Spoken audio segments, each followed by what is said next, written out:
Hey guys, it's Orlando from Wildflower Leather. Today we're coming to you on how I made this custom Lone Pine. This was customer picked, both tone colors, black and brown. We got it actually personalized right here. And they chose black thread. This looks great to me. I really like this combo and I'm really digging it.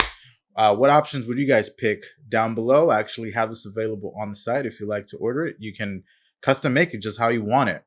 So let's dive into how I made it. And if you like this video at the end of it, please make sure to hit the like button and subscribe for more videos. And happy 2023. Peace.